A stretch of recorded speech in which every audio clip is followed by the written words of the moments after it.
Good afternoon. Are you scared? Santa Cruz Valley Unified School District number 35 Governing Board calls this meeting to order on January 27, 2026 at 5 p.m. in the Governing Boardroom, District Office, 570 Caminolito Galindo, Rio Rico, Arizona. Please join us for the Pledge of Allegiance. I pledge allegiance to the flag of the United States of America and to the republic for which it stands, one nation under God, indivisible, with liberty and justice for all.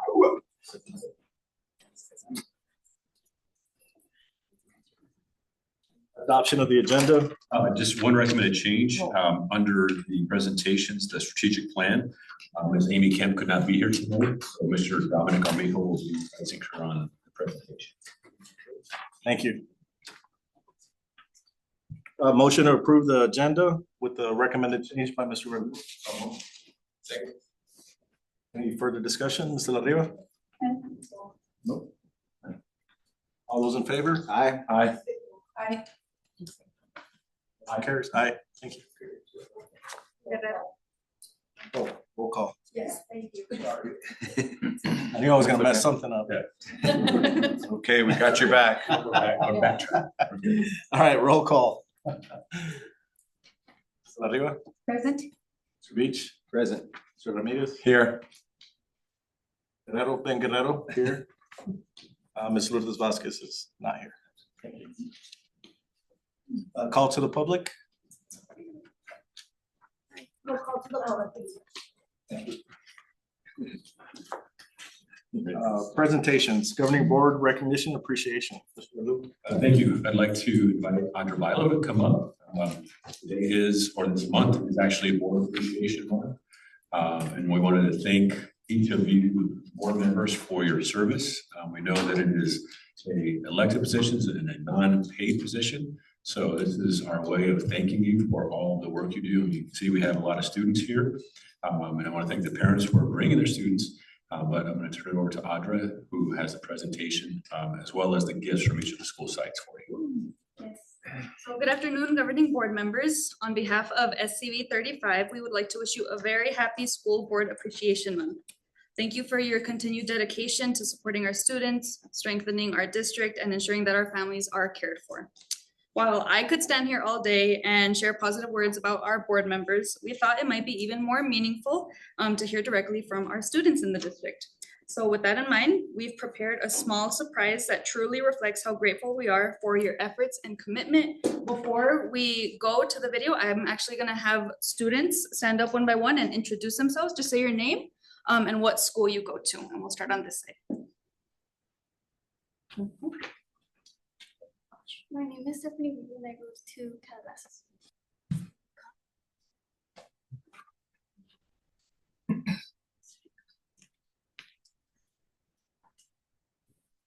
My name is Francisco Padilla and I'm from Calabasas.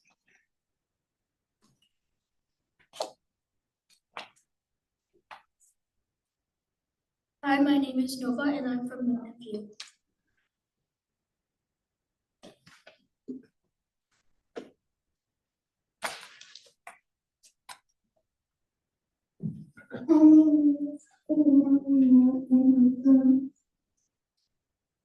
Mountain View Elementary School.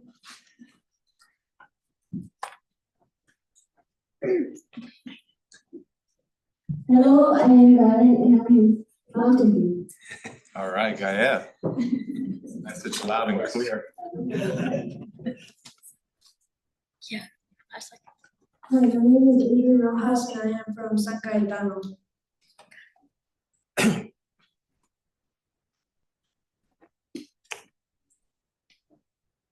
My name is Ethan Gonzalez and I'm from San Cayetano.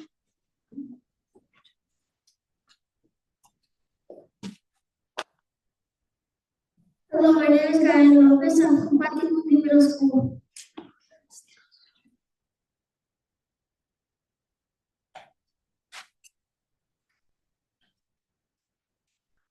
Good afternoon, thank you for having me. I'm Cesar Castro from Rio Rico High School.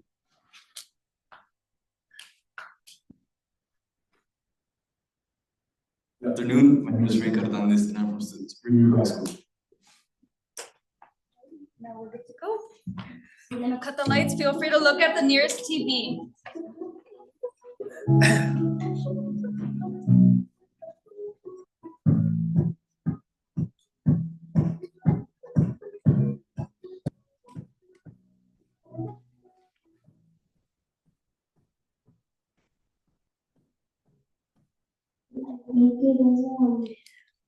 I think it is like when the people that read like all the stories like the boxing and the stuff. I think it's when you have superintendents. Because when you have to eat, it's like take you in school property, and you do it as well.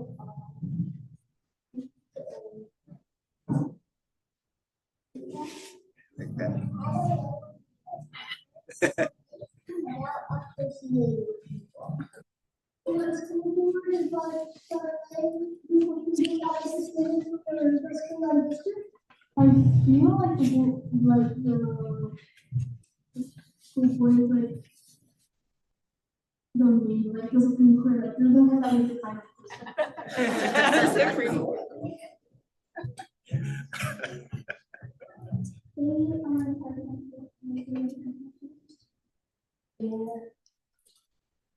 They help things in school to make it better. I think the major of our school board members is to help our schools get better and safe. I think the main job of our school board members is to keep our schools growing, to keep them innovative, and to keep them as the teachers that they need to be successful.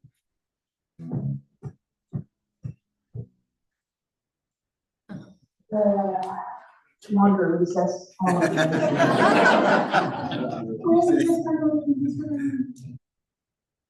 Probably you get to the house to license.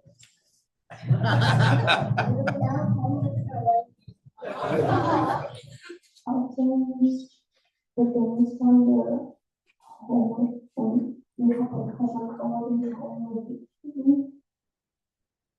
So what about homework did you take? Did you learn what? No, I'll take it. I'll make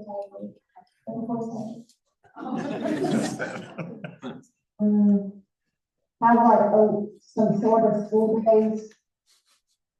And have like a longer recess. Well, that would be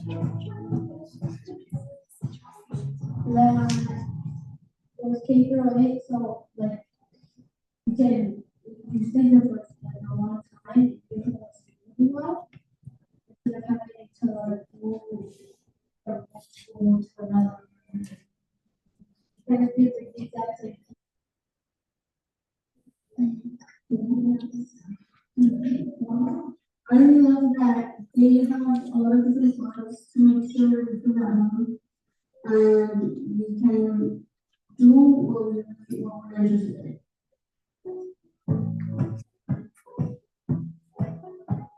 I think a good school leader is someone who likes to show compassion among students, and someone who likes to listen to people's opinions and to figure out situations around them. Just helping everyone with their work and helping them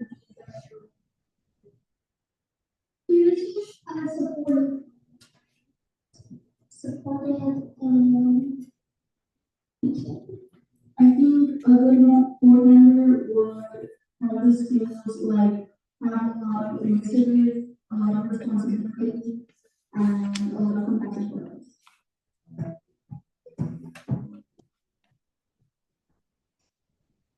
I think they want to use this forward so they can make decisions that they want to have and that will make the schools better than they are. So the students feel like they're going to this school. Another thing I was hearing today is they really want to protect and help when you want to go back to the state, speaker mode. They want to they see how the system makes it so that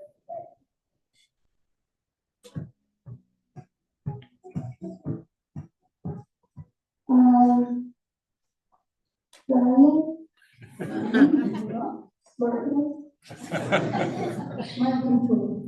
It would be able to help anyone with the right questions. Super deciding skills.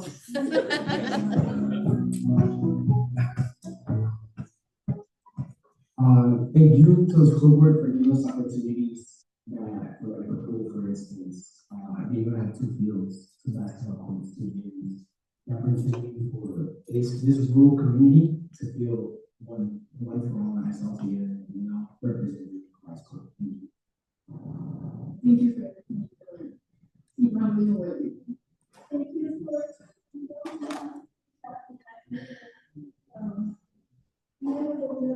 Outdoors, and a lot of massive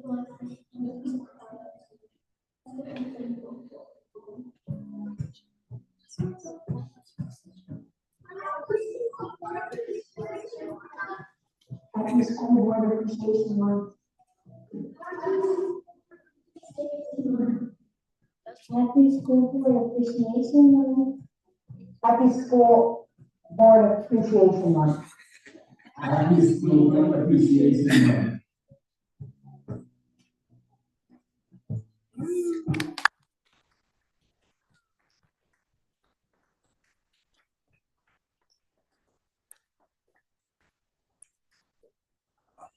Thank you to our students for participating in the video. I don't know if board members want to do comments or we move on to. Thank you. That is wonderful. And your answers are all correct. I love that it's my heartfelt appreciation for this wonderful video. And it's just very interesting and wonderful to know what you feel about us, what you feel that we do and what you would do as a board member. So it was great to listen to those comments. Thank you. I really appreciate it from the bottom of my heart. Thank you. Mr. Beach? Yeah, I'm gonna take you through a little bit of history of Rio Rico High School. Back in 95, 96, I taught here, okay, with Mr. Ramirez. Ben was one of our students. And when I applied here, I got in my classroom and I was a science teacher. I taught biology and earth science. And I went to the principal and said, "Where are my books at?" And he goes, "Mr. Beach, we don't have any books." And I go, "Well, where's the teacher that taught the class? Did she leave any notes?" The one that taught the class was a history teacher and she doesn't have no notes. So I had to rely on my college notes and college labs to actually teach the class. We go down to the football field. Mr. Guerrero played football. It was just a dirt field. There was no grass down there. Bunch of rocks. They got beat up every single day. My football players would say, "Mr. Beach, why isn't there any grass?" And I said, "Well, first we got to have sprinkler systems." Okay, so there was no water down there either. So we came such a long way, this school. When I walk on this campus, and Mr. Ramirez can attest, and Ben, we just look at it from where it was to what it is now. So I have to thank the parents for supporting the bond to provide what we see and how far we came and what we have now. I heard it in the video. We have a pool, probably the best football stadium in the state of Arizona. We got computers for every student. We got teachers, great teachers. We got a great administrator, admin, all around to help you guys succeed. You have everything at this school when you walk across that stage to become anything that you want to. It's because your parents supported the bond and Mr. Verdugo for having that vision of where we're leading you guys today. So I want to say thank you for appreciating us board members. But I also want to I appreciate all you in here for representing our community and our school district. Okay, thank you. Thank you, Mr. Beach. Mr. Ramirez? Yeah, well, you were my student and you were a funny kid. And I remember those days well. When I look at you two, I think it would have been really cool to have taught you and done the things that I did. I wore a lot of hats. I took kids to Germany. That was my big thing. That was my gig. I loved Rio Rico High School. Those were the best years of my teaching career. And I finished over there.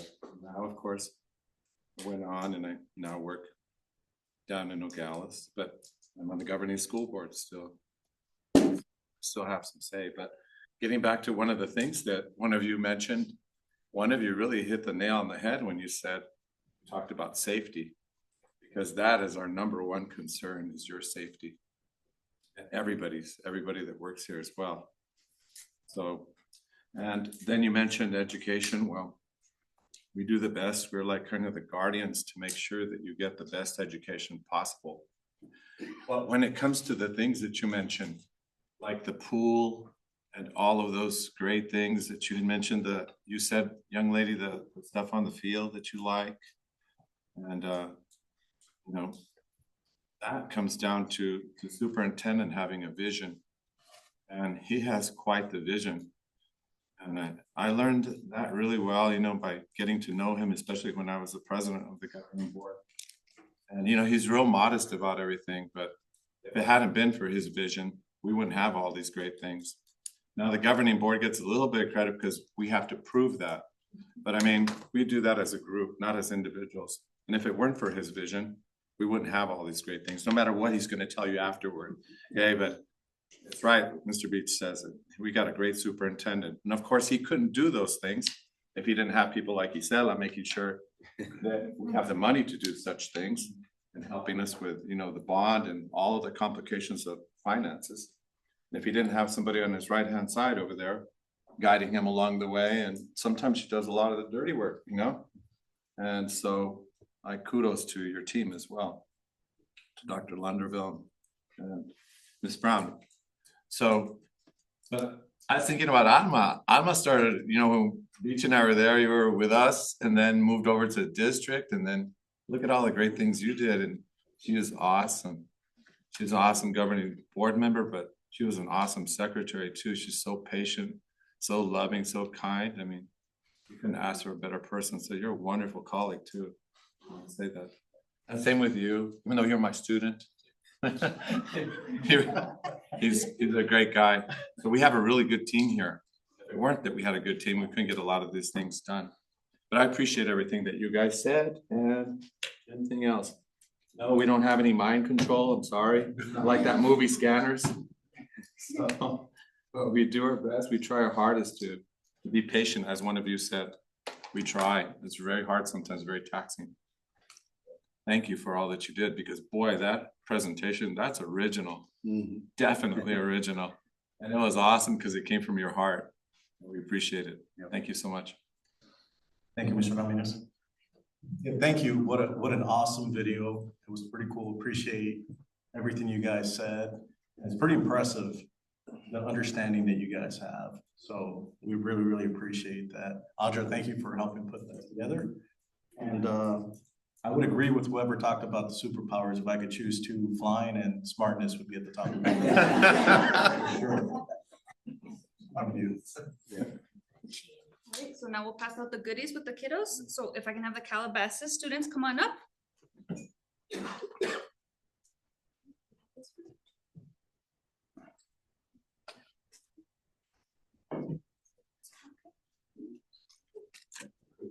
There we go.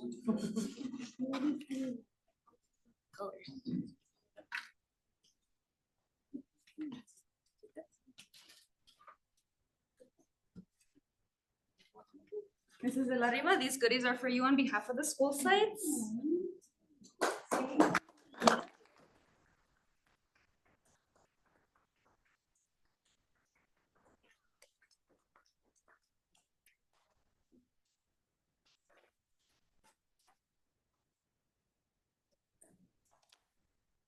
One, two, three. Thank you. Thank you. All right. Next, if I can have Mountain View come on up.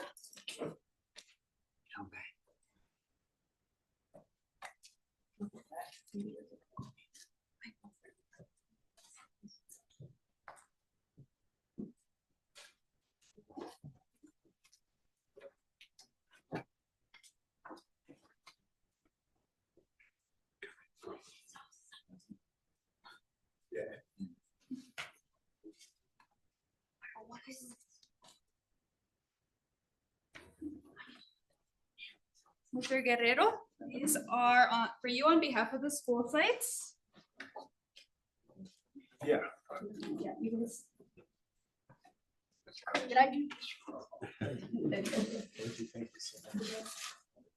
Wow. It's a lot of stuff.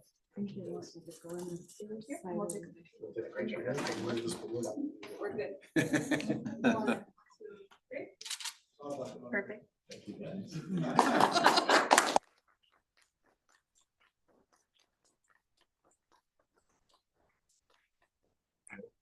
Next, we have San Cayetano.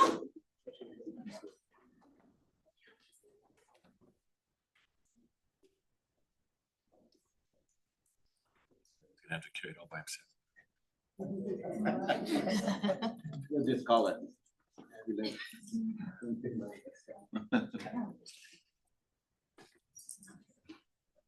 And these are for Mr. Ramirez on behalf of the school sites.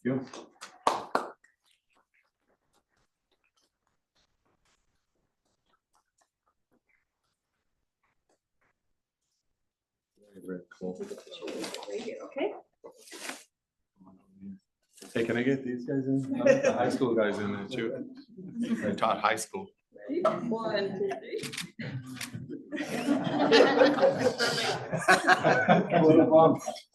Photo bomb.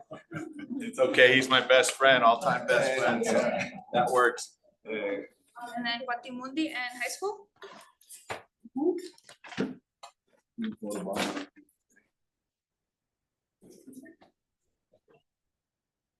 For Lourdes or?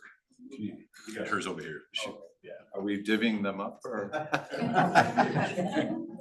He's not here. You snooze, you lose. You snooze, you lose.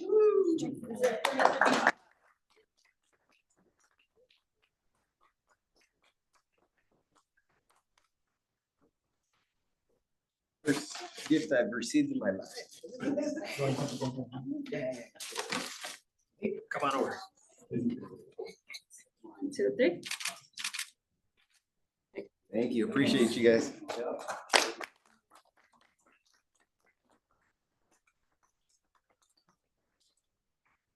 Thank you to our students for participating. You guys did an amazing job. I don't know if you want to stay or if you want to exit out. It's up to you. I just wanted to thank you again for the presentation, but we all want to thank all the parents who showed up to support the schools and your kids. We appreciate your support.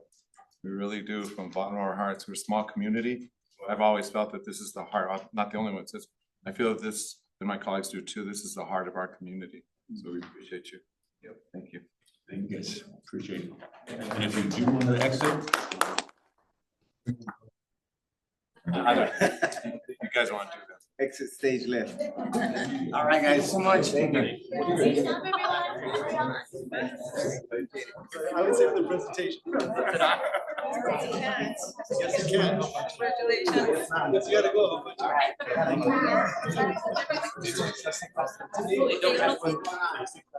Good. Thank you so much.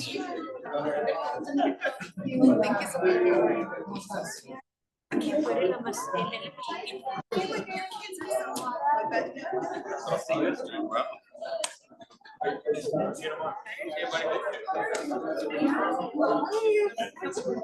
he's got a jacket in there that I'm jealous of.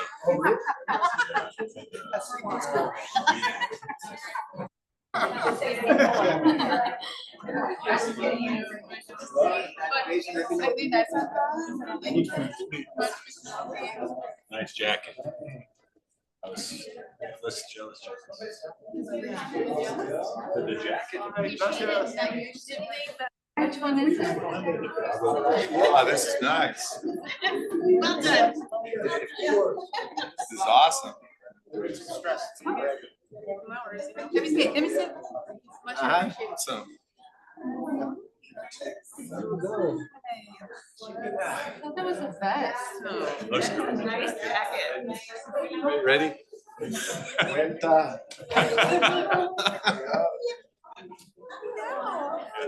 Although I have to tell you guys, a gift from Angie, not to be a terrible board member. Hey, I didn't get one. We come out on every page in there. Do not do this, do not do this. Yeah. We're surprised. Good, man. Yeah. All right, SCV 35, strategic plan, Mr. Verdugo. Thank you. First, I wanted to acknowledge the committee. So this has been a year-long process of creating a new strategic plan for our district. And I'll just give a little bit of a picture to the board. So very fortunate to have, as Mr. Rubin was talking about, our great team. But one person that we didn't mention was Ms. Meg Medina, who is the leader of the CLA, but also the leader of the strategic plan. Most people say that the superintendent does that. Well, she came to me and said, I think we need to work on our strategic plan. And I said, okay, what's the plan to do that? And so she said, what you wanted to do. And she said, it's going to be a long process and really wanted to look at all aspects of what we do as a district to create the strategic plan. And so I want to thank her for all of her hard work leading the committee. And you'll see the work that the committee put in was very extensive.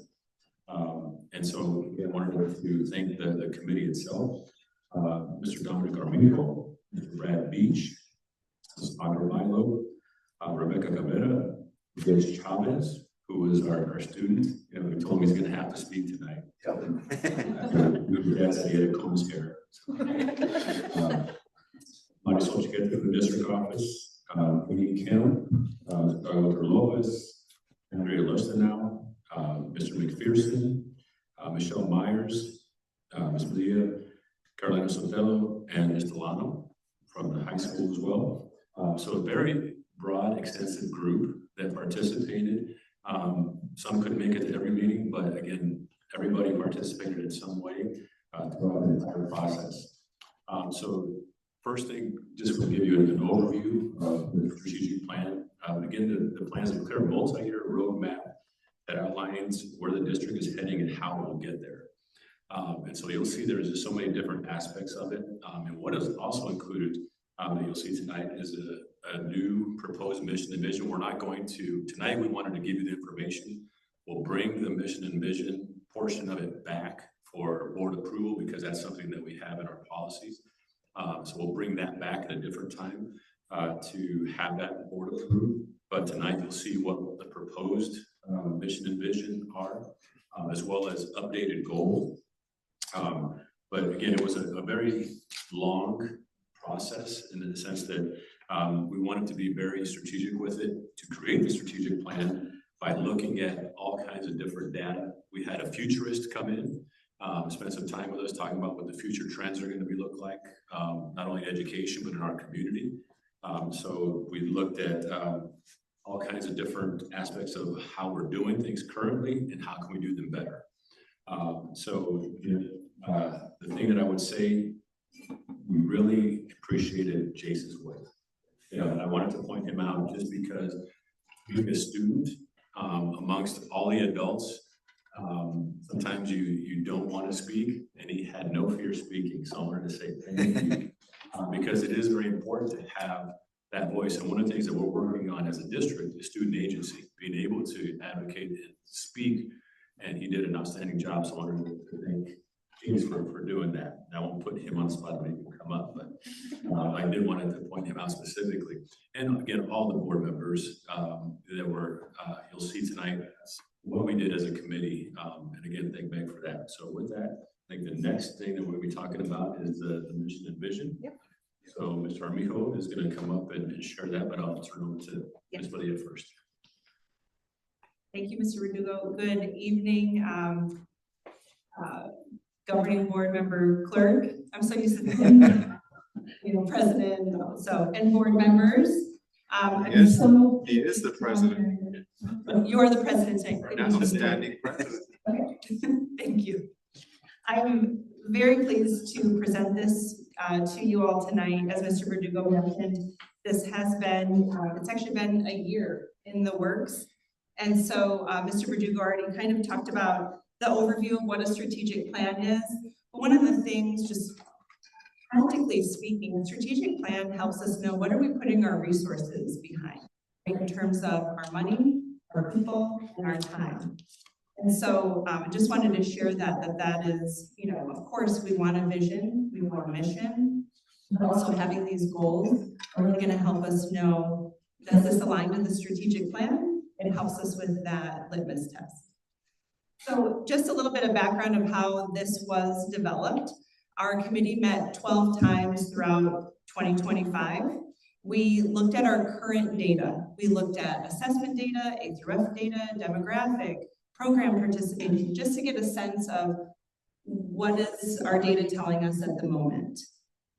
We also reviewed strategic plans from other school districts so that we know what's included in a plan. You know, we have people on the committee who might not have ever taken place in any of the strategic planning. And I had done some mission vision work at a school site, but it often, you know, would be fast, right? It's just for that school. So we wanted to take our time since this is a district-wide plan. We also worked with a futurist to understand some emerging trends in education, in the workforce, both locally at the state level and nationally and globally. We looked at, after looking at other districts' strategic plans, we had a lot of discussion about, so what do we want included in ours? Because not every district plan looks alike, and it needs to reflect your own local context. And that's what you'll see tonight. We also designed and distributed a stakeholder survey where we had more than 1,200 responses to that survey. And that was really the biggest voice behind what you're going to see tonight, represents our survey respondents. So I have a couple of our members who, at our final meeting, I said, oh, who wants to help with the board presentation? And so tonight you'll see some gentlemen who just love presenting. So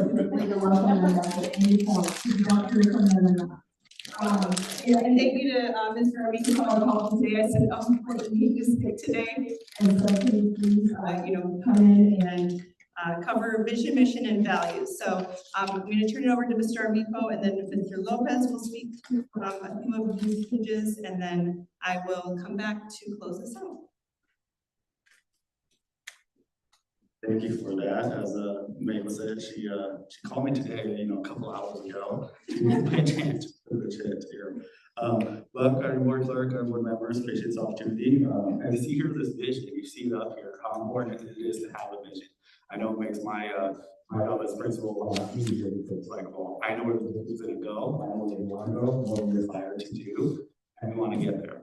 And as you look at it, as you read it, I know there's a few words in there that stick out to you, that stick out to all of us.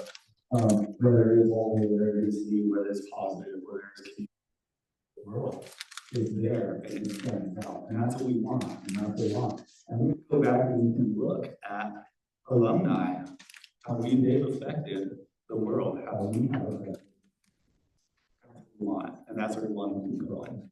So as you see there, it's a wonderful vision that we have. Going to our mission.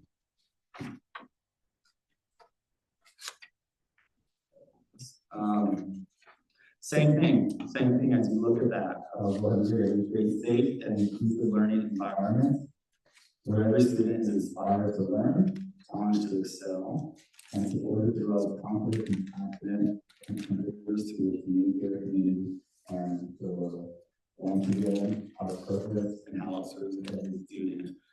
This is a daily path.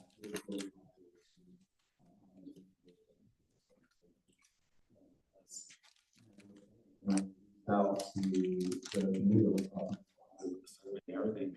There was a lot of work what do we want to stand for? Where do we want to go? Next up, our values. There, you know, the bottom left there, compassion. This is did mention that in the board video too. And like again, this was definitely tied to that. To hold our expectations and commitments to find our culture, accountability, collaboration, compassion, integrity, responsibility. We thought, you know, we could trim it down from what we had in the past down to 6, give us a greater sense of a focus of what we want to do. So I just wanted to provide that mission and our values there. Thank you, Representative Amigo. I'll cover a couple of things and then sort of try to look at the 20,000 foot when we discuss mission and vision, and really starting to make it pragmatic, where it's practical. The intent behind all of this is that it can apply at any of our classrooms, any of our schools, any of our programs for that matter. That everything we do is founded on this next item that I'll review. First one is our beliefs, which is fundamental convictions. And I think that's those two words together are so powerful. Because if you look at these three, a couple of things that jump up at me is the first one is that belief that all students can learn and thrive. And I believe that that is something that we have the conviction, and we've spoken about it in the district over a couple of decades. I think that conversation has happened. However, part of my involvement in this process, I've really been very excited to see this coming to be the foundation of work that is also memorialized in writing. Because I think it's important. If it's not memorialized, then really is that driving force that should be there. And the second one is maintaining high expectations. Right? We speak about it all the time. So that should be a belief. And again, going back to the fundamental conviction, right? It's not an opinion, it's not something that might comes and goes. That's how we as a district, we feel, and being part of the task force coming together, that should be of all of us. Whether it's teacher, whether it's coach, whether board staff, in the front office, conviction of all of our students. And lastly, innovation, right? And I feel that there was a lot of referencing to that in the prior segment where you as a body, as a governing body, were being thankful for all the innovative changes. And we heard from Mr. Beach where our foundation was as a district, or at least as a school. I think this is also important to also look at it with our pedagogy, with our instruction, right? Being innovative, and we've been very fearless as a district over the last few years to change the grading system, to really make a very intentional move and shift towards being learner-centered and having students really be at the center. And this really takes us to our next one, which is guiding principles. So our guiding principles, the first one speaks to that. Students are at the heart of every decision. And not only at the heart of every decision, we spoke a lot about how they're also included in the decision-making and giving the avenues, right? And having a student be part of it. Jace did a fantastic job, what Mr. Verdugo mentioned, but as well as in the surveys, responses from students were valued, and that feedback was taken just like the feedback from any other stakeholder who filled out that survey. Student success is shared responsibility. It is not just the teachers, it is not just the counselors, just the administrators, it's all of us, the district office, it goes all the way across, but also it's our families, right? Involving them, empowering them to also be part of that process, and by having them be that voice. And one thing that we feel, we had a lot of discussion about having this be a mandate from our community, say this is what we expect, because that was very prevalent in our questions. So that was important to recognizing that that is a very, very much so shared responsibility. The last thing I'll cover before we bring back wrap up our presentation is really looking at the three priorities that we felt. Now we go down to even lower level, really getting to what does all this mean? The mission, the vision, our values, looking at our beliefs. That really grounds on the next three priorities. The first one is academic achievement. So this is, and the way that we describe this in this document is major areas of focus. There we go. Major areas of focus that drive strategic actions towards achieving the mission. So academic is the core of what we do, right? We cannot, if we're not preparing our students for whatever is next for them, whether it's four-year university, college, trade school, vocational school, whatever it is, military, the workforce, that's us as a system, we failed our students. So I think we need to continue to focus, and that academic achievement doesn't necessarily mean outstanding achievement for one particular type of students or group of students, but it's all students based on what their goals are, based on their skills, and that takes us to our second priority, which is career readiness and durable skills. So in here you find a lot of referencing to not just academics, but also a lot of elements of pathways. In our survey, it was very, very evident. And some of the highest rated areas had to do with our families expect us to train our students for what they're doing. not just necessarily academic, not just core academic, but what they need. What is it that the industries would require? That their job, maybe their first job would require for them to have. A lot of times we refer to this as soft skills. So career readiness and durable skills speaks to that, right? A lot of times we speak to them about transferable skills, but really they don't need to be transferred. If they are being applied and used in the school setting as well as outside, then they're just those skills that we're developing on a daily basis.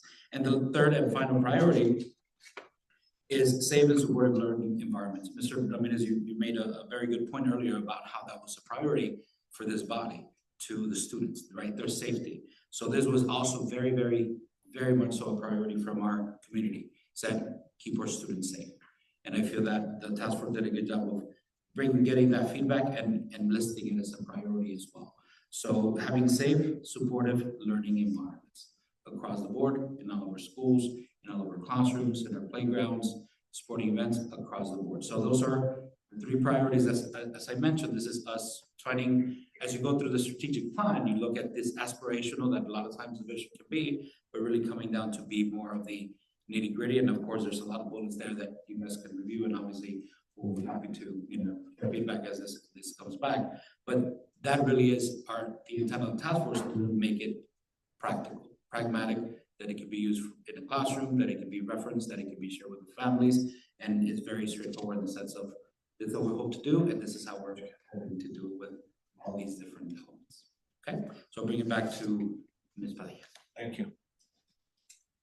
All right, and then, I don't know if Angie or Audra, who's at the computer with controlling the cursor, can you click on where it says measurable outcomes really quick?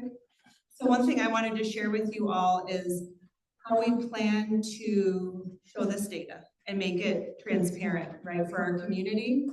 Does it work right now? Okay, well, at some point, maybe we can share it as an FYI because it will be, this is public information, but for every priority, we wanted to say, what's the measurable, like, deliverable, right? We can give our community to say, this is the evidence, right, that we are making academics a priority, that we are making those durable skills a priority. And so where you see all of those bullets, there's a spreadsheet, and there's a tab for each priority, and then where we're at currently as our baseline data, you can see that, and then the goal based on what we're saying that we're going to be measuring.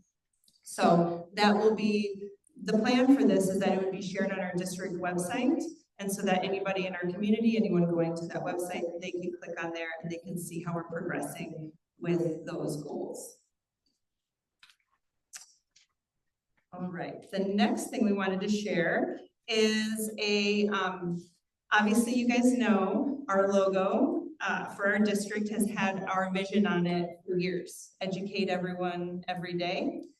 Well, our new vision does not fit right there. It's a little bit longer than educate everyone every day. And so we thought about, could we create a logo? And the strategic planning committee felt strongly like, yeah, let's have a little motto, right? For that kind of summarizes bringing together our vision and our mission. So from our vision, it talks about students dreaming boldly, where you get the dream, right? We know in our mission that we have about they're inspired to learn, right? And challenged to excel. And then we know, going back to the vision, that they will be leading with purpose. And so that's where dream, learn, lead comes from. So thinking of our students starting with that dream, right? As early as you are, when you think about what's that dream I have for myself, right? Or even when you're a senior in high school, what's that dream I have for myself? Well, we want to take that, we're going to help you learn, and we'll help you lead, whether you're leading in the world, your community, your household, whatever that looks like. We're all called to lead at some point. So that's that, I guess, maybe it's more of a slogan. I'm not sure what to call it at this point, but that's what we're also proposing. We did a vote on, from the colors to should we use periods between these. So we're definitely, open to feedback, but our committee, this is what we voted on. At the end of the day, we could go back and forth with how to design something, but this is what was preferred. So we like to keep that little I call him the grad dude all the time whenever I'm trying to explain it, but we do like that symbol. And then keeping that district, you know, Santa Cruz at the top, but then adding in that dream, learn, lead. And Audra said there is someone that we would work with who would really make it, like right now it's a little fuzzy when you look at it, or if you looked at it on a computer, and somebody will make it, they'll do a professional job with it. So it's nice, clear, crisp, and using the exact same font. You want to say something, Mr. Reed? I was just gonna say that again, this will be brought back when we formally approve the mission vision for the board, but it'll be their decision to make that our official or not, but this is what the committee is presenting. Yes, yes, thank you. And then finally, I know this isn't necessarily part of the strategic plan, however, it's very much connected. Our district's portrait of a graduate is very much connected to all three of our priorities, but especially priority 2 with the career readiness and durable skills. Our portrait of a graduate lays out those durable skills. And so one question we discussed at the end, when we were kind of winding down our task force or our committee, I said, does our portrait of a graduate need to be updating based on what we're now, you know, scoping out in this plan? And so we reviewed the 4 attributes, the different competencies within it, and we feel strongly as a committee that our portrait of a graduate attributes and competencies are still very much relevant. So just wanted you guys to know we did a review of that just to compare, you know, is that portrait of a graduate still holding up to this updated proposal? And it is. So we'd also like the portrait of a graduate to go along those same years where we're proposing that this is for 2026 through 2032. So that is it for our presentation. Thank you. I'll go ahead and open it up for questions or comments. Ms. Amador. Survey, was it 1,200 responses that you received total? Was it 1,200 surveys that you sent out, or is it 1,200 out of a larger number? We received 1,200 responses total. And it was sent to every. We sent it to everybody. Every family. Yeah, family. And it was sent via email. Yes. Yeah, and I believe it was posted on socials. Emails, social media, newsletters. Oh, okay. Okay, all right. No, I like it. It's very, you know, there's no questions, you know, it's very explicit. It tells you in detail what you went through and what we are looking forward to. And I agree with it 100%. No, there's no, you know, no question about it. Thank you. Working in the right direction, going in the right direction. Thank you. Thanks, Ms. Padilla, for all you did for the committee. I know it's a long process, about a year, I'd say. And so thank you for leading us through it as part of the committee, along with my other colleagues over there. Yep. It did take a long time. We had input from all stakeholders. And we had to look at a lot of data from our state data, the surveys, over 1,200, everything was sent out. And to get a vision of what our community, what our schools, what our students, what our faculty, and sort of condense it into this vision. It helped us refine our mission, our vision, our goals. How are we going to achieve them? How are we going to assess them? What are the outcomes that we're looking for? And of course, financial backing. You got to put some money behind it, because in order to achieve that, something has to fund it. Okay, so I think we do have skin in the game, to say. Having all our stakeholders involved, I think we have that collective efficacy. I heard that at the conference, that big word. And I think we all believe in this strategic design, and we can embrace it. And it gives us something to hey, we believe in it. Let's put all our resources behind it, and let's see if we can achieve it. And we can always monitor and adjust as we go along, like we always do. And again, just data driven as we move forward. But thank you for your hard work and the committee's hard work, and for everybody's input into this. It's a long process. Yep. That's all I got. Thank you, Mr. Beach. Mr. Ramirez. Yeah, I want to thank my colleague too here, one of my best friends, because he was part of that committee as well. And the rest of you, Megan and Dago and Dominic, for being a designated hitter tonight. We appreciate all you guys do for, you know, the tender loving administration, otherwise known as TLA. She does a great presentation. The only note that I have here is that I like what Dago said because, yeah, I did mention safety, but he put it really well. He said it well. I'm gonna try to remember this. He said safe, supportive learning environment, which I think is really good. So it really wraps it up in a nutshell. I appreciate that. That was a really safety, the word safe from our parents and our students came up a lot. It's an excellent presentation. I see you guys did a lot of hard work.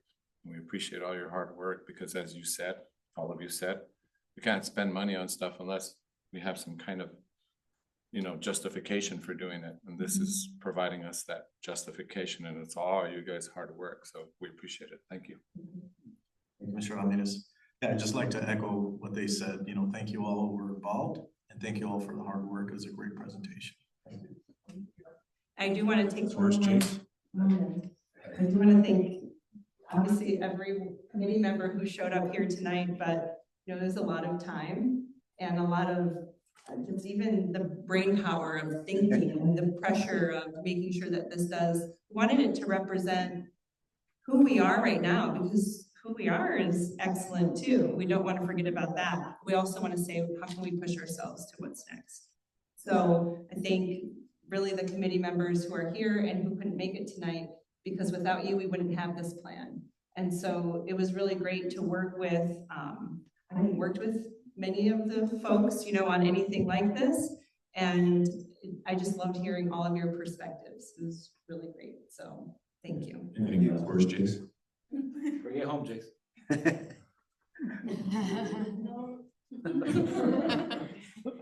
But Jace did really, I'll speak for you, but at the last meeting, we mentioned that you really liked being part of this and that he felt like as a student, it was something that he could also support when he was on campus. Am I quoting you, somewhat paraphrasing you, okay?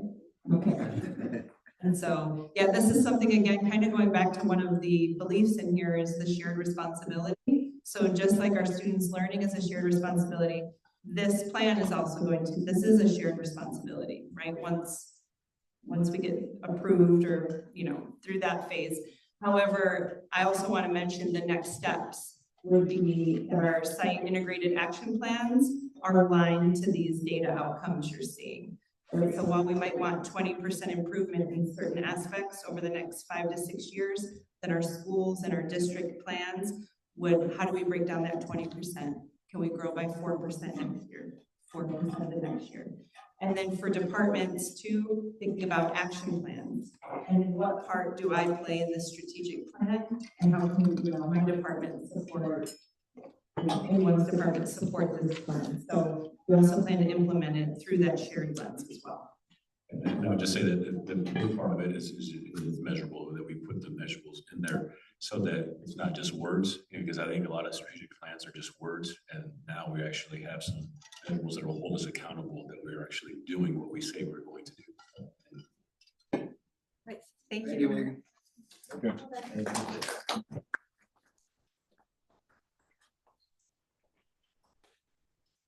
Rico High School IAP and any presentation.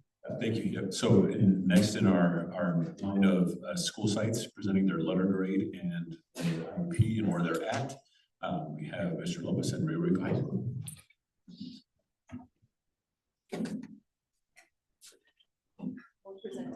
So Jim Folders here.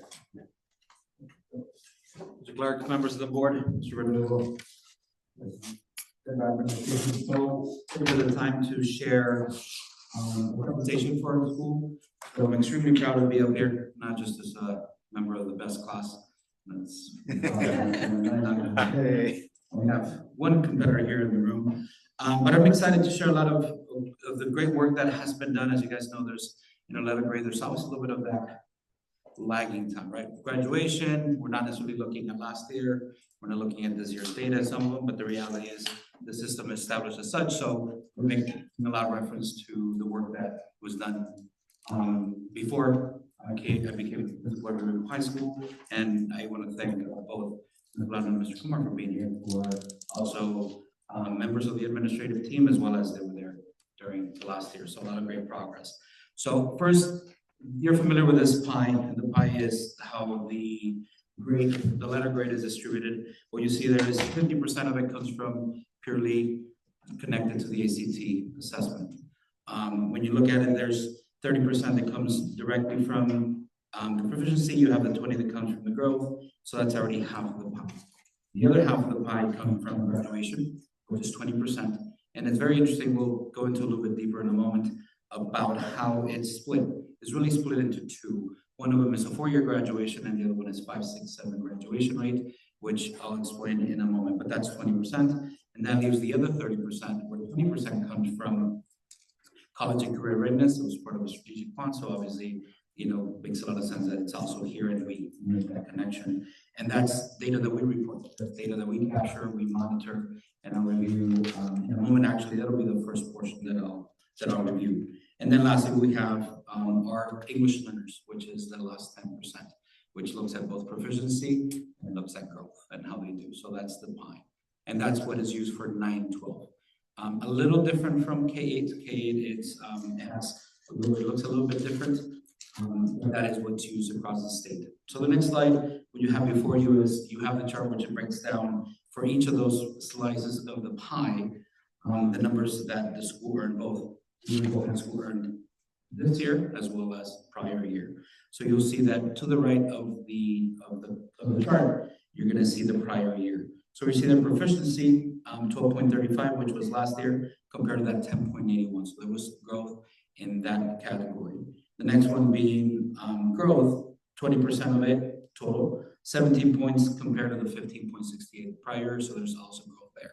So in a moment, we'll see some graphs that will specifically delineate a little bit of that growth, and also comparing our school and our students and how other students in other schools in similar, looking at percentages of free and reduced lunch, how they're performing, because I feel that that's also an important element for us to consider.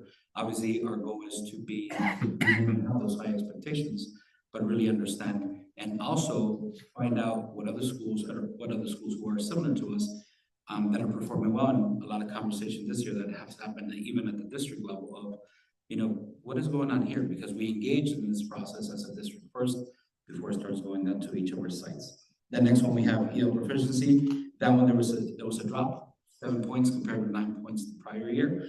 But I'll make reference to a couple of things that we've implemented this year that we're excited for this year, and some structural changes to the program. Then the next one is graduation, which, as I mentioned, is split into two. 10% or 10 points come from 4, 5, 6, 7. We earn all the points in that category. The comparison, though, in the 4-year, which is right below it, we earn 5 out of the 10 points. And the reason for that, you see a note off to the side that for the 4-year graduation, that only counts students who graduate on year 4, meaning in May of that academic year. They graduate in summer or beyond, they fall under the 5, 6, 7 graduation rate. So that's what the difference, because even when you look at that class, the class of 2024, the graduation rate officially for the state is 92, it's over 92%. However, of those students who graduated in 2024 is 88. And if you're below 90%, then at that point, that's when we start not earning all the points. I am happy to report, though, that the letter grade that we'll earn for this year, next year, we will be earning, because as a class of 2025, we'll be earning the entire points, because the graduation rate, the 4-year graduation rate for the class of 2025 was over 90%. So that's what I mentioned. It's a little tricky, but that's how it's split down in that situation. CCRI points, that's the last category I'll mention here out of the 20 points. Slight increase from 14.6 last year to this year, at 14.8. I'll speak briefly to some of the things we're doing with the CCRI. We're excited with our SEALs program. We really are looking forward. We have 56 diploma SEALs in the class, the last graduating class. We're excited. We're being very strategic. We're being very intentional and very aggressive with increasing the number of diploma SEALs. Not necessarily for this purpose, for the reality is that we want to have, and goes back to equipping our students and as we leave our school with the best preparation possible. So we're looking, for example, under the club using Spanish, we can use Zella, we can use for the biliteracy seal. That one is students who are leaving our campus and they speak more than one language, right? They're learning more than one. So there we are really looking at a lot of intentional strategic plan to maximize the club. That's something that we're really, great work that was done over the last 2 years to provide our students who might not have engaged in the AP program to earn those college credits, they can take the club. And working towards increasing the number of students taking the club, which is, it can be in Spanish, and of our students, maximize the fact that the majority of our students are bilingual. And they can take the club, and it's a benefit to them because they'll earn college credit, as well as from this purpose, CCRI is gonna, give us a benefit in that area. In the area of the field that I'll speak to briefly, personal finance, Ag Science did a great job of really spearheading the efforts last year, but this year we found out that Econ, Ms. Lynch, she's already using the state-approved curriculum. She's already doing it, and their students are already going through it, and we can meet that requirement as well. So Mr. Kumar has really this year taken lead in one of the areas that he has under his administrative duties is overseeing deals, dual enrollment, all of those programs. So he's really been very hard at work working with all of our teachers who are doing a lot of fantastic work in these fields. In the art proficiency, our department, Ms. Carrasco, went through the application. That is the one that we have to have pre-approval from the state. And she did the legwork to get that happening. And it's a lot like our IAR for our teachers, where it's an independent actual research project, where students are really doing a lot of independent. They're really digging in and doing their own based on their interest. It could be in art, it could be in ceramics, it could be in theater, and they're really doing the work. So that's an area that we're also working on. The couple areas that also fall under FAFSA, we partner with Moving Forward Arizona. We have Ask Benji this year, which is we are very thankful for the district administration to support us in entering an MOU with them to be able to, it's in essence a data sharing. So we actually have access, our counselors can go in and we can find out which of our students have actually started filling out the FAFSA, have filled out the FAFSA, or they fill out the FAFSA, but they haven't signed it. Maybe it's the parents. So before, if a student said, hey, I filled it out, it's good to go, we would take that at face value, oh, we're good to go. But now with Ask Benji, with this MOU that we have with them, we can go in and say, you're actually not done. Go back in there, you need your signature. So we've been very happy to have that partnership with Move Forward Arizona and Ask Benji. A lot of FAFSA nights that our counselors are having. And then dual enrollment credits also falls in this category. And we're very excited. We had our last meeting with Pima. We're actually right on the cusp of being able to offer, because Pima now removed their hold or their freeze on dual enrollment classes. So we're able to add new courses, and based on what our initial analysis, and thank Karen and the HR department for sending us a list of those teachers who they, held the degrees to be able to potentially teach.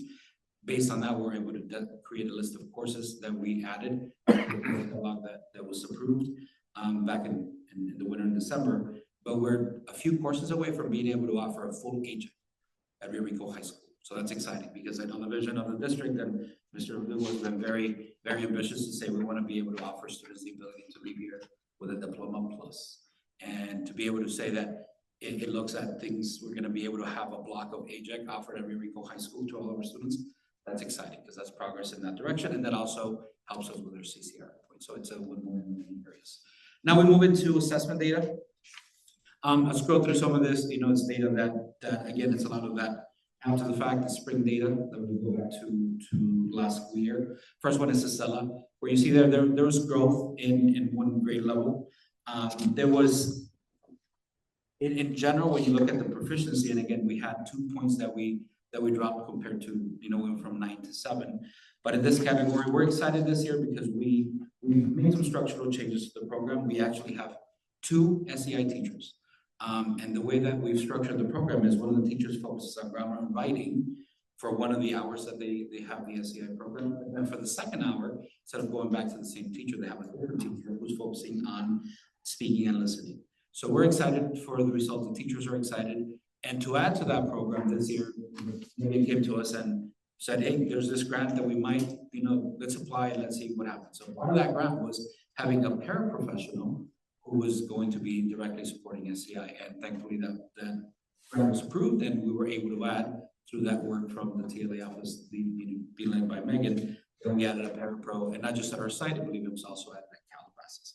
So we're excited for that, and that individual being able to support both teachers and also the split, right? Sort of like breaking up that time that the student and the teacher spend. Instead of 2 hours, they have 2 different teachers with two different focus, and then looking at the strengths of the teachers where they felt stronger to teach reading and writing versus listening and speaking. So we're excited for that for this year. So there you see the graph.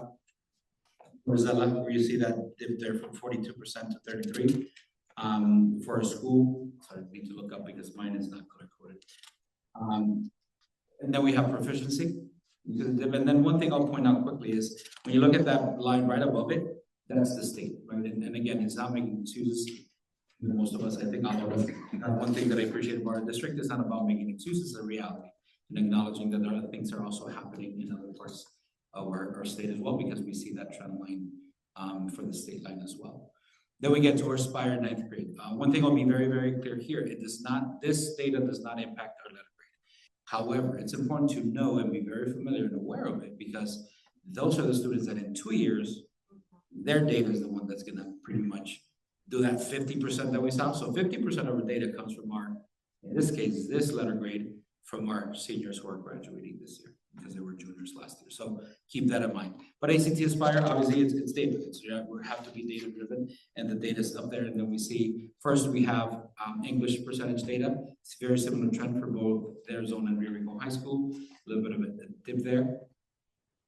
And then we have Aspire reading that is broken down into two, English and reading. Very similar trend to see. It's then, drop of 1 percentage point. Science proficiency, drop of 2 points. However, we'll see in a moment that technically we are in that area, we are performing better than the county, not the state, but the county we are. So that's one highlight.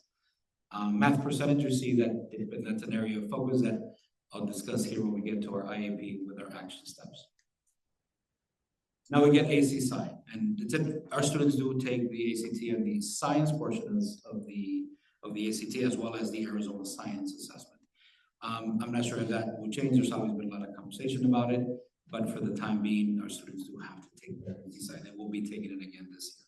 So we see there are 3 lines in this case: Rio Rico High School in red, county in orange, and Arizona in blue. And you see that Rio Rico High School just above that county line. So that's of course we don't settle for these scores. We want to continue to work towards improving, but you do see that trend line, that's sort of stable for the state, a little bit of dip after 2024 for the state as well. Now we get to the data that really drives, and the 50% of our both proficiency and growth come from, and that is ACT data. Very excited to share that first slide. So that's a significant increase that our juniors had last year. You see that increase from 20% to 29% last school year. And I think that's fantastic. The school missed this goal by 1 percentage point. The goal of the school was to increase this particular metric by 10 percentage points. The increase was by 9. So that's fantastic. One thing that I want to take it to a little different level and also comparing it to the state. So all of those dots that you see on the screen represents a school. The colors represent the proficiency where they landed. So you see the purple at the top, blue in the middle, gold, and then it might change. I'm not sure if it's reddish to the bottom, towards the bottom. And then you see the line, the diagonal line right in the middle that starts higher and then it drops as it moves across. So when you see on the left, the metrics, that's the proficiency. So you start at the bottom and move your way up the top on the left, that's increasing or higher proficiency. As you move across from the bottom, from the left to right, you see free and reduced lunch metrics. So as you move further, all those dots that are further to the right, 100 being the furthest right line, would be the schools that qualify based on their percentage. So what you see there is Rio Rico High School's ELA proficiency at 29.91. It's a comparison to the average at the state level, which is around 30% for schools that have similar or the same reduced lunch metric. For our school last year was 82%. So that's what that represents. So that gold dot that you see right in the middle, right on the line, that is Rio Rico. Then we get to math. So math, you see an increase as well. We see a 2% increase, not as significant as ELA, but an increase nonetheless. The goal of the school last year was to increase 10%. There was an increase, and I think that's important to register and to discuss and present and share and celebrate with our teachers, what we've already had a chance to do, as well as now looking at continuing to grow in this area, because math, as you see in the state, very stagnant line there across the top that is 30, 30, then 30 to 32.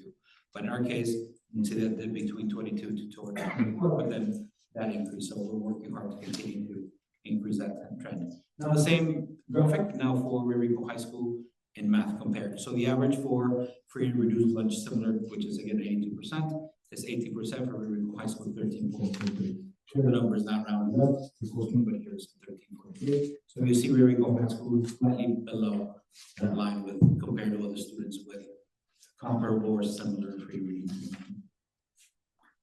Now, I wanted to include briefly, just discuss, put that in perspective of those three. So again, just we're looking at those two metrics, ACT, only juniors over the last 3 years. So want to highlight that incredible increase there for ELA that we see from 22% up to 29.91. So I think that's impressive.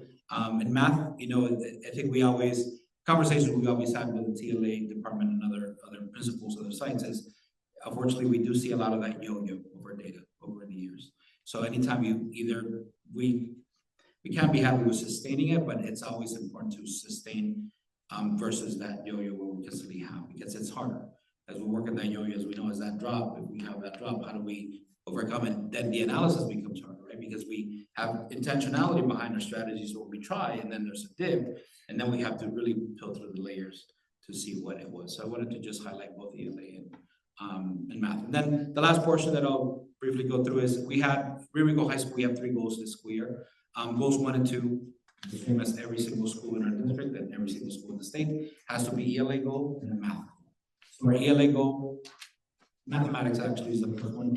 Mathematics goal was to increase 10%. The action steps right below it, we'll speak to them briefly. Some of the things that we've been working hard on, not just the admin team, but all of our teachers, is really being very intentional. So we built on the work over the last couple of years of our ACT plan. We have very strategic school-wide ACT plan, which really you see ACT embedded in their lessons, especially starting second semester. In some classes it's daily, in other classes, depending on the content, is weekly, a couple times a week, where they're exposing our students to the items. Because a lot of times we have our students who are coming into our classrooms and then they walk in to take the ACT, which is a time test. You have 45 minutes for 45 items in math, and they've never taken the time test. So that's another element that it's part of our ACT plan, which is empower students with the opportunity to experience those settings of that testing environment where they're being primed. So that's a big part of this.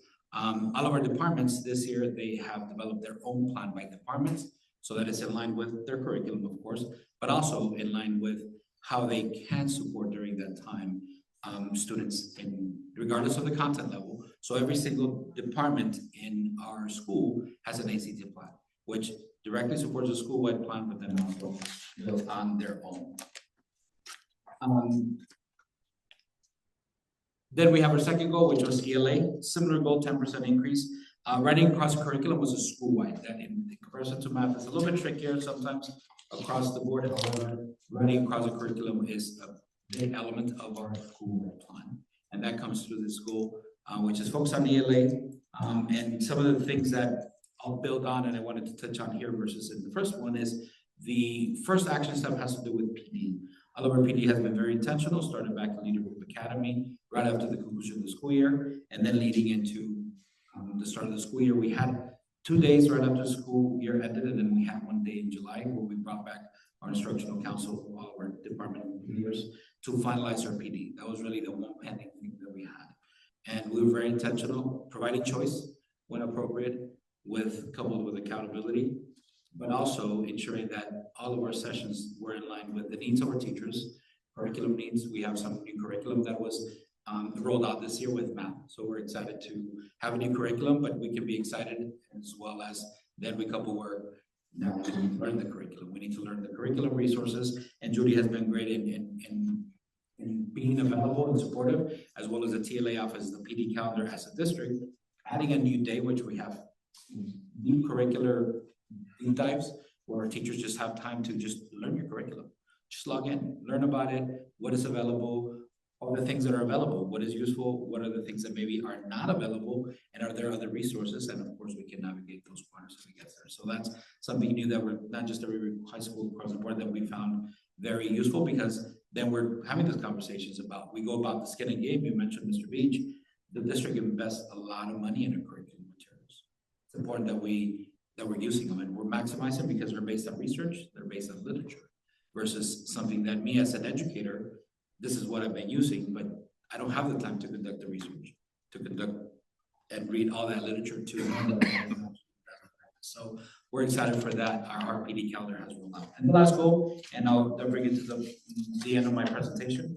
Our third goal, which are optional goals called by the state, was in attendance. And our goal was to reduce chronic absenteeism by 5% and tardiness by 5%. We have not met the goal. Our goal was by the end of first semester. Unfortunately, we did not meet the goal, but we did decrease a little bit in the chronic absence. And it's high. Like the chronic absenteeism for our school last school year was 37.90. So that means 37.90 of our students had missed 10% of or more of school. So, and that was the end of by the 100th day. Now this year, 37.29. So there was a slight decrease. And I always ask this Mr. Kumar and do the math, and he looks at me like, stop asking me math questions. But it just gives you the look. It was a slight decrease. Now, in tardiness, we've seen a that data, it's a little bit harder to capture and quantify. But when we look at graphs, we're actually looking at graphs today. And we see, similar to that average line, a decline at the start of semester 2 with tardiness. And Ms. Solano has been very strategic. She's sacrificing her lunch, and she's holding, we have lunch detention. We found deterrent for lunch detention. They started to do the trick, because when we say, do you want lunch detention? And suddenly students start to go to a power walk / run to the class. So we've been very intentional. We see that increase. And again, it's not, the decrease is important to, it takes the entire team. So it's also some of the other action steps as we discussed, and we have a task force called the A team. Well, they call themselves the A team, but it makes sense, the attendance team. But they're an A team on our book. It's an attendance clerk, parent liaison, a counselor. We have Ms. Tapia helping out, and we have Mr. Kumar and Ms. Solano, and they're meeting regularly, reviewing the data, monitoring the data, being creative. What are other incentives? How can we promote not just the tardy sweeps? What about early sweeps? What about ways to continue to promote those students who are already making the conscious effort to be on time, to be punctual? How do we reinforce that instead of just being punitive? But we have to have those, and they've done a fantastic job to not just meet and discuss the data, but to put action steps and implement things that we're seeing are having effect. So that brings us to the end of the presentation. Who's going where? Well, I think that's the last slide. I forgot to add a slide about questions, so I'll open up for any questions you guys may have.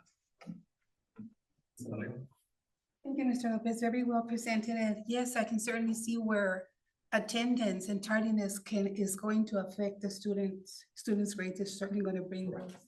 So I can understand, and the fact that you, Mr. Kumar and Mr. Lano are working on that, I'm sure it's going to make a difference. Like we could already see the difference from last year, to this year. So, and if I read the graphs right, those did go down a little bit in some areas when you compare it to the state, then we're where we're supposed to be. If you compare. Especially ELA, yes. ELA, we're right there comparing to schools similar lunch numbers. Math a little bit below that. But, really, the drop in points, as you said, really came from graduation. Because again, we didn't sustain. If we drop in graduation percentage, 4-year graduation, but it does not drop below 90, we earn the points there, the full points. But because we dropped to 88, now that cohort ended up reaching over 92%. But that was a year 5, year 6, year 7. Right? The key is if it's 90% a year 4, when they need to graduate, or they should graduate, they graduate, then we earn the max points. And then the other 10 points is for the year 5, year 6, year 7 graduation. Thank you. Thank you, Mr. Thank you. Thank you. Speech? Yep. Mr. Lopez, I was wondering about ingenuity, or Mr. Verdugo also. A lot of the individuals that are in ingenuity, they're behind in credits, maybe a year, maybe 2 years. They're trying to play catch up. Is that included in our overall graduation rate? Right. All of our students who graduate, if they are cohort 2024, let's say for example this year, their cohort 2025, that will be counted in that 4-year graduation. If they should have graduated last year, then they'll be included in that year 5, 6, 7 beyond. So I think it is included in the data. Okay. Yes, it is. And I was wondering if we had that as an alternative school, because alternative schools with ingenuity, they're not deemed for them graduating in 5, 6, 7 years. So I don't know, Mr. Verdugo or Doggo, if you. I'll speak to a couple points of that, Mr. Verdugo, if you want to add. I think that, I'm glad you brought that up, because one thing that it was not part of the presentation, but that fits to that point is we made some very strategic changes for students and our hybrid program, which is where students can go and take a class online, right? They're in person, they choose to take Algebra 1 online. We're actually made some changes that we feel are in the best interest of the students. Students have to be credit current to take an engineering class if they're not in a SEMA Vista Credit Recovery Class 1 and 2. We're saving those spots for upperclassmen. Students who are a little bit more independent, more driven, to prevent that perpetuating that achievement gap, and they go in there and they maybe continue to struggle. We're convinced that, as we all know, the number one driver of learning outcomes is effective instruction. So we made some of those changes in that area, and we're actually piloting a program that, TLA office, again, district was very supportive. We're piloting Subject, which is an alternative to Ingenuity, and we're excited to see what that data. So we have a small group of students, and actually happening in Calabasas to see if that might be a better product, because it's not just about credit recovery. We want to really bring it about the learning, right?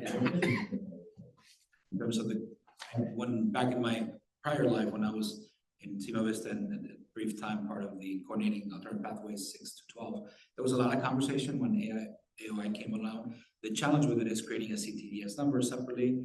Had a lot of challenges that at the time it did not seem appropriate or not about now, and there's an appetite for that to explore that. But I know that we've had that conversation over the years, but we didn't feel that it was the right one at the time. And that's what we could have that discussion again if that's what we want to do, is create another school, but it's really a school within a school. And we've done it because the attraction for many was that they graduate with a regular high school diploma versus an alternative ed diploma. Right. And so, and to be honest, I don't know if that really makes a difference to future college or employers, but that was one of the reasons that we made that decision back when we decided to have SEMA Vista, was to keep it as part of the regular high school to receive a regular high school diploma. Appreciate that. Yeah, I know also something with the success of our schools is teacher retention. I do see a lot of long-term subs in our classes, and I think retaining our teachers is very important. And I know we've increased raises, we've given stipends and a lot of incentives to bring teachers here, but we're still having problems that are retaining them. And I think if we concentrate on that, that would also help test scores. I know when Mr. Kumar first came, he probably said like, oh my God, what's going on? I want to go back. No, but it does take a little time to get used to our culture, the way things are done down here. But I think if we can, embrace that. And right now, I think we're growing our own teachers here. We got programs to develop them that are from our community. I think that's going to help in the long run. Tardies, thank you, Mr. Lano, Kumar, for that. That was one of the big things last year, Mr. Beach. It's the same kids every day walking in 5 minutes late. That's the time I introduced my topic, and nothing's getting done. So I'm glad you heard their voices and that you guys are addressing that. So appreciate that also. And these high stake tests with the state testing, I know they're hard. I've taken the practice of Zella test. I thought I was going to ace it and I failed it. And the reason why I failed it is because no one told me how to take the test. I got on there and you have your little headsets on and what is your name? My name's Brad. That I said it correctly, but when I took the test, I just said Brad. And as a result, you have to say it in a sentence. But if the students aren't told that, they're probably going to answer the same thing just with their name. So I know test taking strategies very important on taking these tests.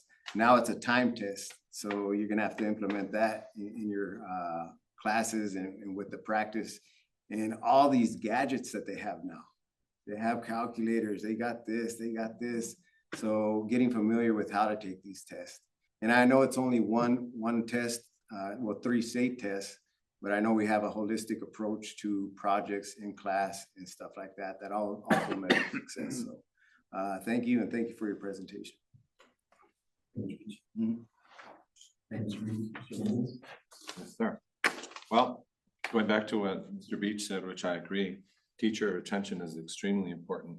And many times it's kind of hard. It's even hard for us, Mr. Lopez, as governing board members, and probably for the superintendent and everybody that works under him, but all the way down. Sometimes, you know, you run into people and they may not agree with you, or maybe they're not, you know, we always use that trite term, you know, on the same bus, you know, what I can't stand, but you know, when people don't agree with you and the philosophy, you know, tend to encourage them to go, and I think that we should really refrain from that and maybe try, you know, the old saying about what is it about? About convincing people to do stuff through sweeter ways. Is that old saying about you can collect or something more bees with honey than you can with vinegar, or whatever the saying is. I can't think straight right now. But I think that we have to try to be more positive with those people who maybe initially you feel like, hey, this person isn't part of the group, or, you know. So I think we have to be more patient with them, because sometimes it's good to have those people that give you that perspective and remind you that maybe things do need to change, or maybe we have to accommodate them in such a way that we still continue on the same course. But you know, we have some really strong teachers who are very highly opinionated, and as you guys well know, and so I just am asking for more patience with them, because we have people that do some great things in our district, really great things, but you know, they could have an edge to them or some, you know, that just doesn't click with us so well. So I'm asking everybody to be more patient with those people in regard to that, because we can't afford to lose good people. And like Mr. Beach said, and we all know in this room, there's such a teacher shortage right now. So, and we don't have people banging on the door, you know, to work in the rural district. At any rate, I agree with Mr. Beach. This is very well said. The grad rate, as you well know, that's a sore spot that we have to work on. But I like what you said. I feel that you're confident that you're going to do something about it. I'm very confident in you, Mr. Lopez. I know you'll take care of that one. So, but I can't help but mentioning it again, because of course that's where some of the points were lost. And thank you for your explanation, by the way, 5, 6, 7, and all that stuff. You know, 6, 7, yeah. I'm a rebel 7, 6. You know? So, yeah, the CLEP test. That's another thing that I really like that you said. That's awesome, because I'm a firm believer in CLEP. And I used to give it, and I never realized all the people that had passed the CLEP. It's not to toot my horn here, but we had a lot of people that passed the CLEP for German. And it was never really incorporated into the scores back when, because, you know, it wasn't so big. It wasn't, I don't think it was even part of adding to the score of the school. But now we know that it does add to the score of the school. And beyond that, what's even more important is that they get college credit for having done this. And you're the first person I've heard that mentioned how we have all these kids who speak Spanish fluently. And you're right. You're absolutely right. We really need to cultivate our garden, you know, and make those kids take the test.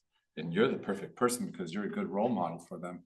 So I would just ask you to please get out there. I'm probably sure you're doing it already, but the more you do, that I go personally with those kids, the more they're going to want to take that test, especially when you tell them that they're going to get college credit for it.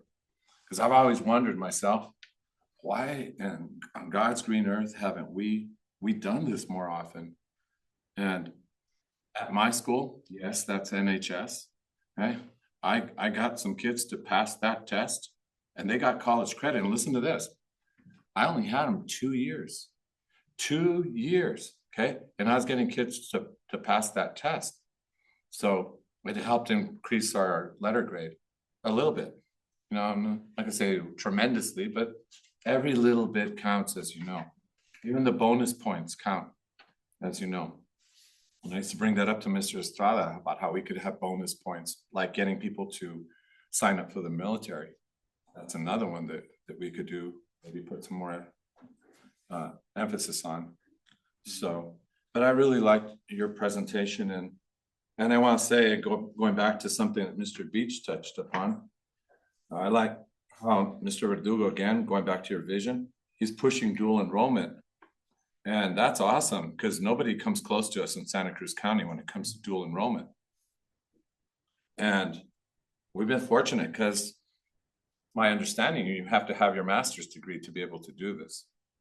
So knowing that, maybe we should be mining for those kinds of people in the future, finding the ones that have a master's degree and really pushing hard for that, because there's quite the premium on those people. And so we need to really do everything that we can. I don't know how much else we can do. I know, Dr. Landerville, that you guys do everything possible to try to recruit people. But there's got to be, I'm a firm believer that we can still do more, you know, making that second and third effort. Those are the kinds of things that make people terrific, make them stand out. Those second and third efforts that they never thought about. So we need to do more to not only retain the people, like Mr. Beach said, but also to find people who have their master's degree and can push dual enrollment. And it was really cool how you mentioned that they've relaxed on the freeze now. That's cool, because now we can offer new courses. So thank you for that information. I didn't know that. That's really cool. Super cool. And attendance. The last thing I'll end on is on attendance. I've always been a firm believer of detention, as any of my students could tell you.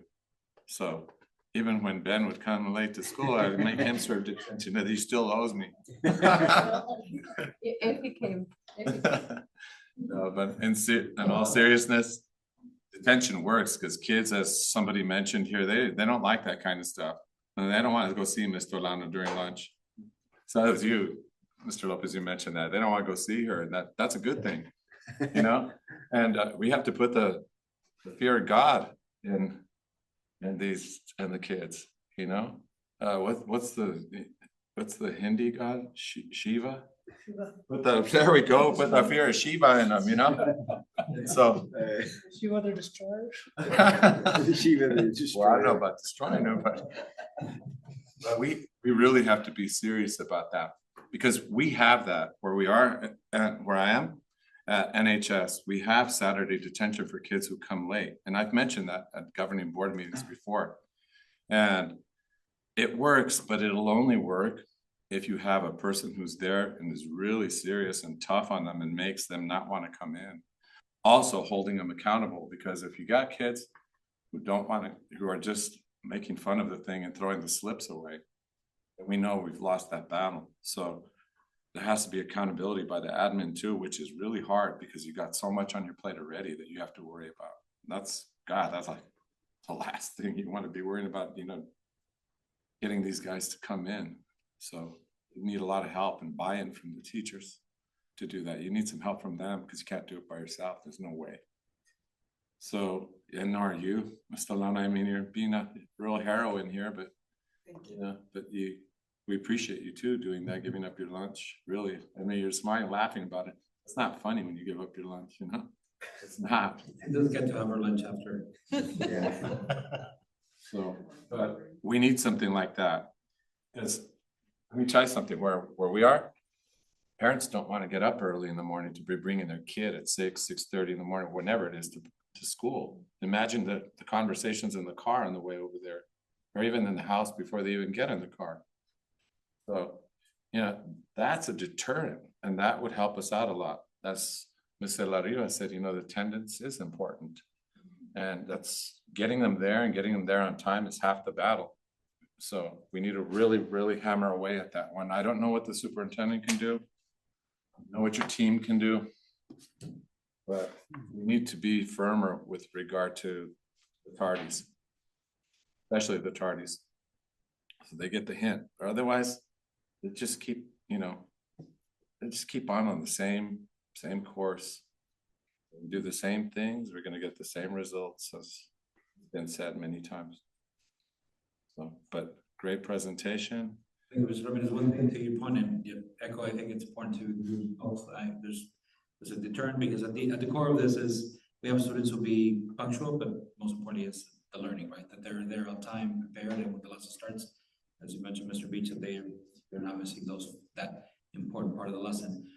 But we're very happy with our data. It's close to a 50% decrease of that chronic tardiness in that first portion of the year. So we're excited for that. It's looking, we don't want to celebrate yet because obviously we have Right, so gotta wait. senioritis is a real thing, and so we're excited about the progress, and we're looking forward to continue to work on it. I want to thank also Alex from TLA because he's done a great job of capturing that data and showing it to us in a way that is very easy to navigate and look at and find some action steps. And last thing I'll mention too, some of the things that you mentioned, Mr. Ramirez, is we're actually working with U of A also to add an engineering dual enrollment starting next year. So we're close to it. We still have some MOU documents that we're waiting to receive from them that are in line with our district administration that is actually gonna be free of charge to them. So the engineering class that every student in the U of A takes to be able to go into engineering, they would be able to take it here free of charge, as well as adding a lot of different electives. And we had 80% of our sophomores this year take the Ed Ready. The Ed Ready is PIMA's placement test. It used to be AccuPlacer, so we did that for the reason because a lot of encourage those students who maybe never thought about signing up for a dual enrollment course. So our goal is to that cohort doesn't have a test. So we said, let's give the Ed Ready. Good data tells us which students in the 10th grade are ready for college level work already. And it's great for the counselors to be like, hey, you did great. What about taking a course? So a lot of women in that area. So we're excited we're waiting still the data to come back, but we're excited to move forward in that direction further in the vision of the district as well. I appreciate your presentation and especially your hard work. I hope that, maybe the students get a chance to sit with you at lunch and talk to you because you're a good role model. And, talking to them makes a huge difference, as you know, from having been a teacher, a coach, and an administrator. So I appreciate everything that you do. Thank you. Thank you, Mr. Ramirez. A lot of good things have been said, so I'll keep it really, really short. Thank you for the thorough presentation. It was great. Thanks. I appreciate it. Thank you.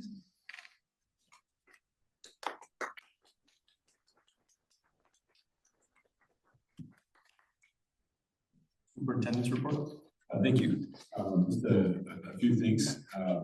So tomorrow morning, as we're talking about chronic absenteeism, one of the things that we've been working on is trying to get some follow-up from the County Attorney.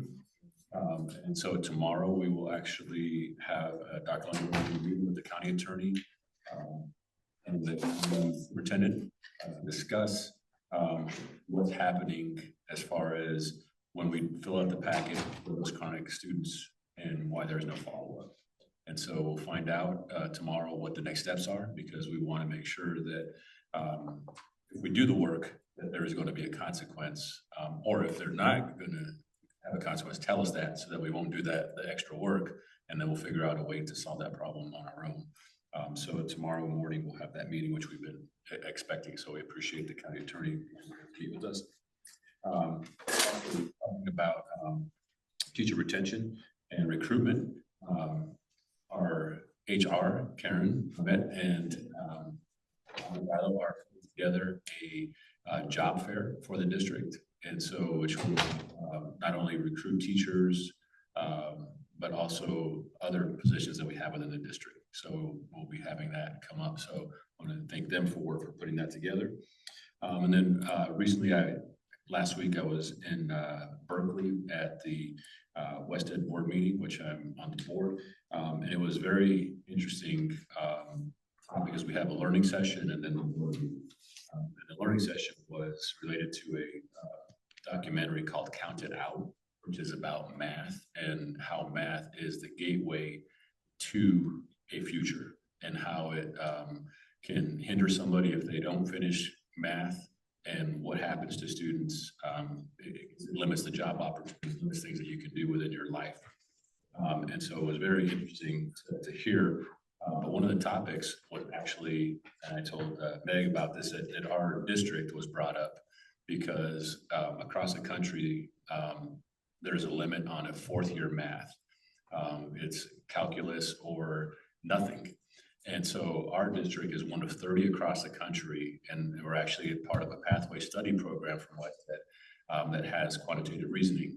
And that was a big topic of discussion with Arizona Board of Regents, and also a lot of deans from all the universities, including the dean from Berkeley School of Education, about how we are setting a trend of having a active class that provides that opportunity for students to have that fourth year of math and have it count for universities. So, but it was very just positive. So I wanted to share that with you. Yeah. That's it. Thank you. Thank you, Mr. Verdugo. It's a Monty Python show. Beach told me I need to get in the gym.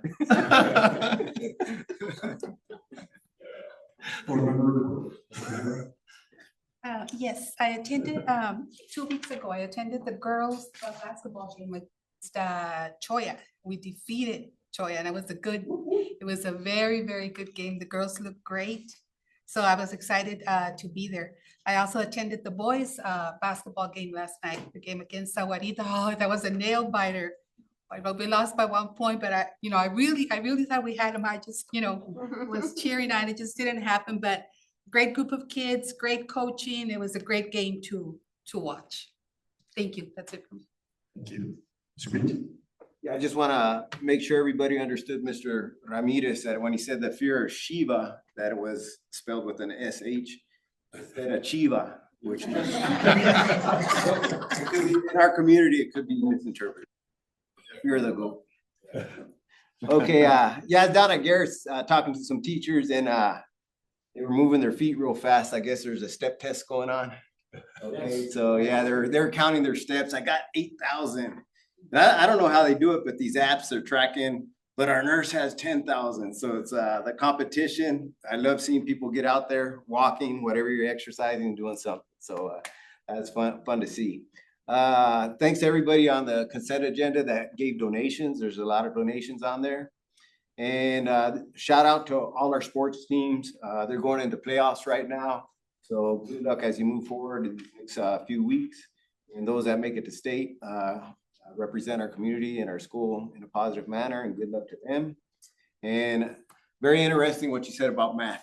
I hated math when I was a student, even in college, but it was a love-hate relationship because it actually made my brain work.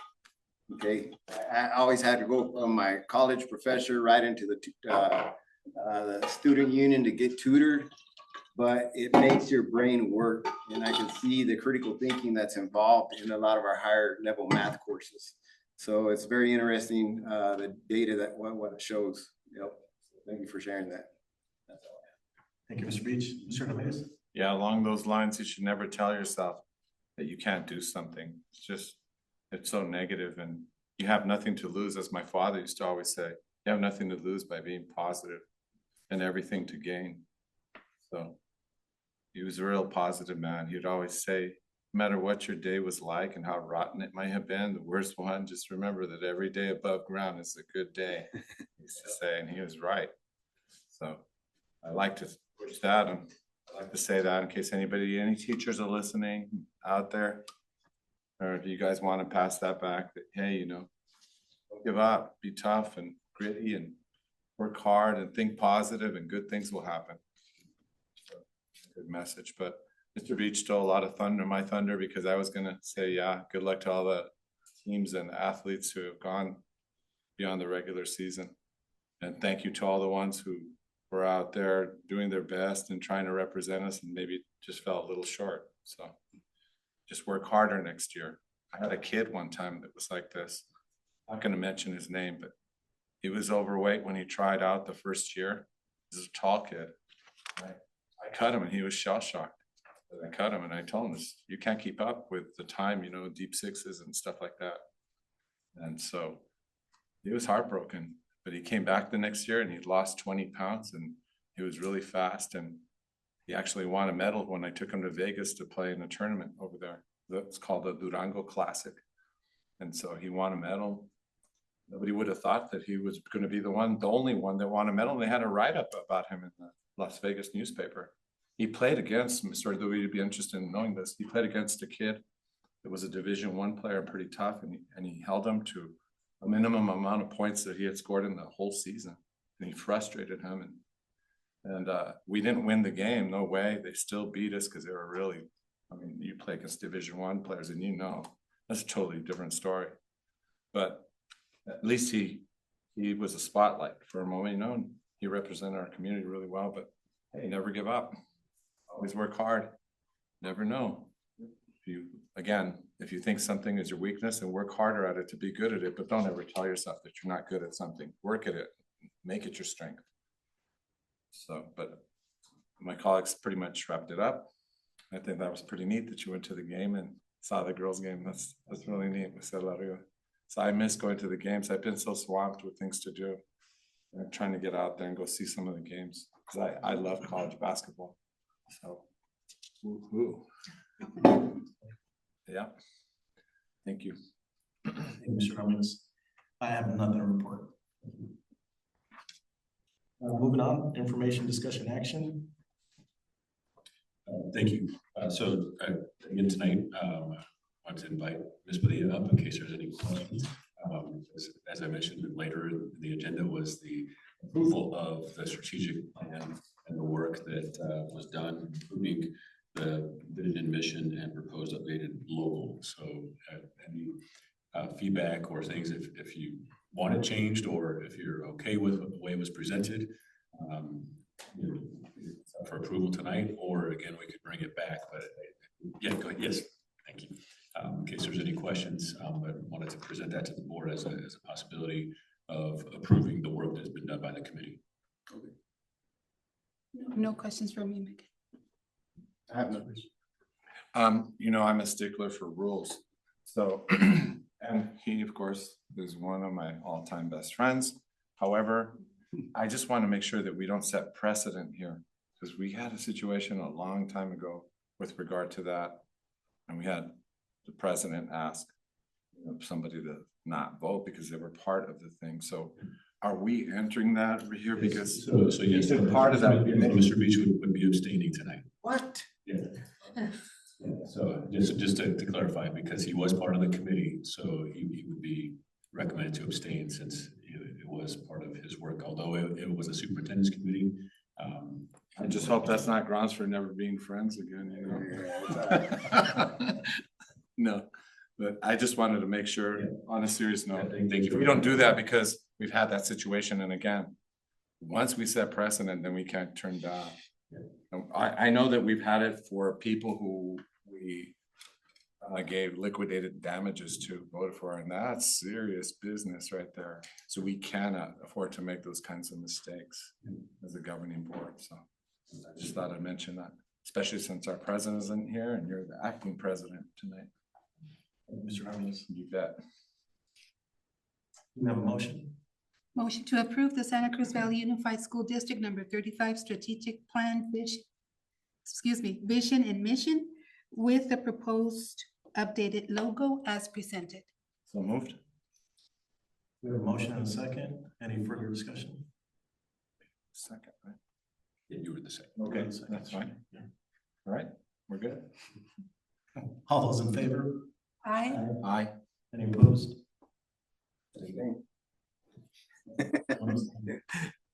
Motion passes. Thank you. The committee's work.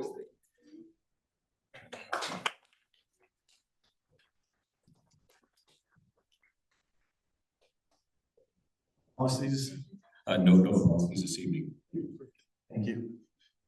Propose and prioritize topics and possible dates and times for future board meetings. So next governing board meeting, February 10th, and then February 27th is the polls conference for those that will be attending. And then the future topics are there. So if there's any individual ones that would like to be discussed, we'll start to schedule some of these future topics on the next future. I have none, Mr. President. Thank you. I have none. Approval of the consent agenda. Have to read that little. Any matter. Any matter. Oh, any matter on the consent agenda will be removed from the consent agenda and discussed as regular agenda items upon request of any board member. Does any board member have? I have none. I have nothing I want to remove. Thank you. I have nothing. Motion to approve, accept, and ratify the consent agenda as presented. So move. Second. All right, all those in favor, or any further discussion? None. All those in favor? Aye. Opposed? Motion passes.